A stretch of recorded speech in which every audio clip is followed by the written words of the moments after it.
వెళ్ళిపోతారు. వాళ్ళు ఏదైనా అగాచింత జీవితాంతం బాధపడతారు. మీరు బాధపడాలి.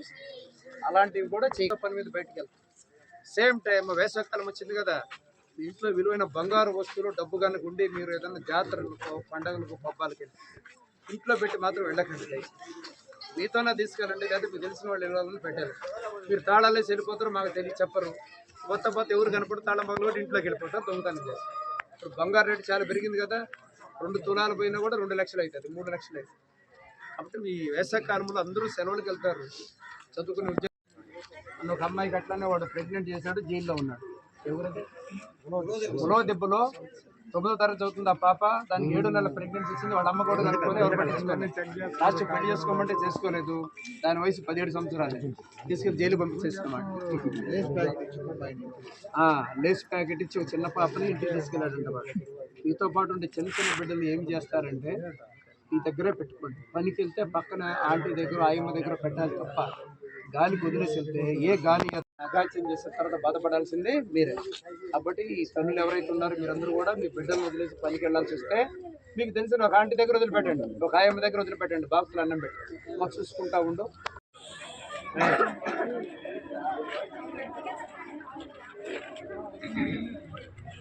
ఓకేనా? Okay sir. మా పట్టియాల రప్పిల్లు మీరే మగోళ్ళంతా మనకి పట్టుకో, తప్పనిసరిగా పట్టుకో.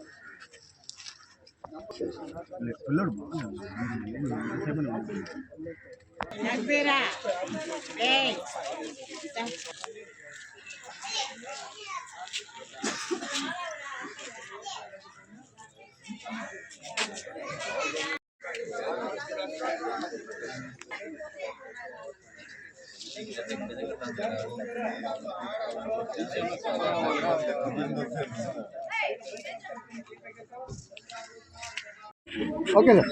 ఈరోజు నెల్లూరు జిల్లా ఎస్పీ గారు అయినటువంటి అజిత ఐపీఎస్ మేడం గారి ఉత్తర్వుల మేరకు డిఎస్పీ ఆత్మకూరు వేణుగోపాల్ గారి ఆధ్వర్యంలో 4 ఎస్ఐలు, సంగం సర్కిల్లో 3 ఎస్ఐలు, 7 మంది ఎస్ఐలు మరియు 50 మంది సిబ్బందితోటి ఇక్కడ కార్డినల్ సెర్చ్ ఆపరేషన్ చేయడం జరిగింది. ఈ కార్డినల్ సెర్చ్ ఆపరేషన్ యొక్క ఉద్దేశం ఏంటంటే సమ్మర్లో నేరాలు జరగడానికి అవకాశం ఉంది కాబట్టి నేరాలు నిరోధించడం, కొత్తవారు ఎవరైనా సరే షెల్టర్ తీసుకున్నారనే కోణంలోనూ, అలానే ఈ చుట్టుపక్కలన్నీ బైకులు ఎక్కడెక్కడే వస్తున్నాయి, చెన్నైవి, పక్క స్టేట్లు ఇవి అన్నీ వస్తున్నాయి. ఎవరైనా కొత్త బైకులు కానీ తీసుకొచ్చేటి పెట్టడం కానీ నేరాలకి చేయడానికి అవకాశం ఉన్న పరిస్థితులు కానీ కూడా ఉన్నాయి. కాబట్టి ఈరోజు ఈ ఏరియా అంతా కూడా క్షుణ్ణంగా పరిశీలించి డోర్ టు డోర్ చెక్ చేసి వారందరూ ఆధార్ కార్డులు అడగడం, కొత్త వారు ఎవరైనా చేరారా లేదని అడగడం, ఇవన్నీ కూడా చర్చ చేయడం జరిగింది.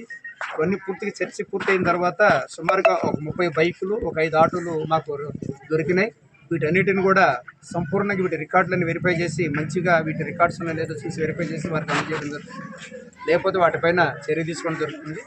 దీనిలో భాగంగా ఈ ఏరియాలో ఉండే 2 రౌడీ షీటర్స్, అట్లానే 3 సస్పెక్ట్ షీటర్స్ కూడా ఉన్నారు. వారిని కూడా పిలిపించి పర్సనల్గా సెపరేట్ విచారిస్తే మీరు అందరూ వెళ్ళిపోయిన తర్వాత వారి యాక్టివిటీస్ ఎలా ఉన్నాయి, ఇప్పుడు ఎక్కడ ఉంటున్నారనే ఉద్దేశంతో కూడా మేము విచారించడం జరుగుతుంది.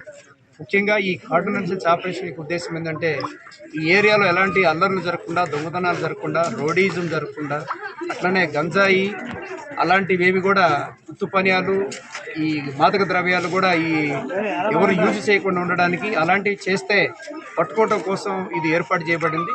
ఈ తనిఖీల్లో అలాంటివేమీ దొరకలేదు. ఇలా స్థానికులతో కూడా మాట్లాడిన తర్వాత వారు కూడా చెప్పారు ఇలాంటివి ఏమి జరగట్లేదు, దాన్ని జరిగితే మాకు సమాచారం ఇస్తామని.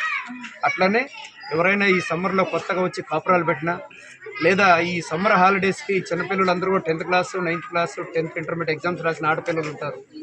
వాళ్ళు ఇక్కడోళ్ళు కానీ బయట ఊరు నుంచి అమ్మమ్మ వారు, నాయనమ్మ వాళ్ళ ఇంటికి రావడం జరుగుతుంది. ఈ క్రమంలో ఇక్కడున్న కుర్రపిల్లగాళ్ళు ఎవరైనా సరే ఈ ఇంటిమసీ ఏర్పాటు చేసుకోవడం, ఫ్రెండ్షిప్ అట్లా ఇట్లా దాంతో వాళ్ళతో వెనకబడే ప్రమాదం ఉంది. దాన్ని కూడా వాళ్ళకి తెలియజేయడం జరిగింది. అదేవిధంగా ఈ బంగారు రేటు పెరిగిన తర్వాత ఈ నంబర్ లేని బైకుల పైన స్నాచింగ్ చేయడానికి 2-3 కుర్రోళ్ళు బైకుల్లో రావడం, ఈ ఒంటరిగా బీడీలు చుట్టుకుని ఆడవారు, స్కూల్కి క్యారేజ్ తీసుకుని ఆడవారు ఎవరైనా వెళ్తుంటే ఫాలో చేసి వాళ్ళ దగ్గర అది లాక్కొని పోవడం జరుగుతుంది. దీని మీద కూడా స్థానిక యువత అందరూ కూడా మేము తెలియజేసాము. ఎవరైనా కానీ అనుమానాస్పదంగా మన ఏరియా కానీ వాళ్ళు ఈ ఏరియాలో తచ్చాడుతుంటే తప్పకుండా పట్టుకొని 112 కానీ 100 కాల్ చేయడమా, లేదా నేరుగా మా ఆత్మకూరు ఎస్ఐ గారు కానీ మాకు తెలియజేయమని వాళ్ళందరూ తెలియజేశారు. దీని ద్వారా మీ అందరూ కూడా ఒక ధైర్యాన్ని నింపడము, ఏదైనా నేరాలు జరిగితే మాకు సమాచారం ఎలా మీరు చేరవాలని తెలియజేయడము, అలానే సైబర్ క్రైమ్ గురించి కూడా వాడికి తెలియజేశాము. ఈ సమ్మర్లో మీ గ్యాస్ అయిపోయిందా, గ్యాస్ ఇప్పుడు చాలా ముఖ్యమైన స్కార్సిటీ, మీ గ్యాస్ అయిపోయిందా ఈ నెంబర్లు చెప్పండి, మీరు దీనికి ఫోన్పే చేస్తే మీ ఇంటికి గ్యాస్ పంపిస్తామని చెప్పడం కానీ, లేకపోతే మీ అకౌంట్ క్లోజ్ అయిపోయింది దాన్ని రెన్యువల్ చేయాలా, మీ లాస్ట్ 4 నెంబర్లు చెప్పండి అనడం కానీ, లేదా మీరు లైకులు కొడతా ఉండండి మీకు ఆటోమేటిక్గా డబ్బులు వస్తాయని చెప్పడం, ఒక 1000 రూపాయలు వేసి మీ అకౌంట్ తెలియజేయడం ఫోన్పే ద్వారా రకరకాల సైబర్ నేరాలు జరుగుతుంది. వాటి బారిన పడవద్దని కూడా వారికి తెలియజేశాము. దీనిలో భాగంగా ఎక్కువ మంది యువత వేసవికాలము ఈ బైకులు తోలుతుంటారు, చక్కగా బైక్ రైడింగ్, ఖాళీగా ఉన్నారు కదా, ఈ బైక్ రైడింగ్ చేసేటప్పుడు హెల్మెట్ ఉంటుంది. వాళ్ళ అమ్మా నాన్న తెలుగుని బైక్ తీసుకెళ్తారు, బయటికి వెళ్ళి దాన్ని స్పీడ్ వేయటము, రకరకాల వ్యవహారాలు చేస్తుంటారు కుర్రపిల్లలు కాబట్టి. దయచేసి హెల్మెట్ లేకుండా అమ్మా నాన్నలు బైక్ ఇమ్మకండి, మీరు కూడా తోలమాకండి. ఒకవేళ పొరపాటున జారి పడితే హెడ్ ఇంజరీ అయితే చనిపోయే ప్రమాదం. కాబట్టి బైక్ తోలే యువత అందరూ కూడా ఈ హెల్మెట్ కంపల్సరీగా తీసుకెళ్లాలని మా పోలీస్ శాఖ ద్వారా వారికి తెలియజేశాము. ఈ అన్ని జాగ్రత్తలు తెలియజేసి వారందరూ కూడా ప్రశాంతమైన వాతావరణంలో బ్రతకాలి, ప్రశాంత వాతావరణంలో వాళ్ళందరూ జీవించాలనే ఉద్దేశంతో ఈ కార్డినెన్స్ చేసి ఆపరేషన్ జరిగింది. ఇది ముందు కూడా ఎక్కడైతే స్లమ్ ఏరియాస్ ఉన్నాయో, ఎక్కడైతే నేరాలు జరిగే ప్రదేశాలు ఉన్నాయో వాటన్నిటిలో కూడా చేస్తాం. ఇదంతా కూడా మా ఎస్పీ మేడం గారి ఆదేశాలతోటి డిఎస్పీ గారి ఆధ్వర్యంలో జరిగినాయి. ముందు కూడా మరిన్ని చేస్తామని తెలియజేస్తున్నాము. Thank you.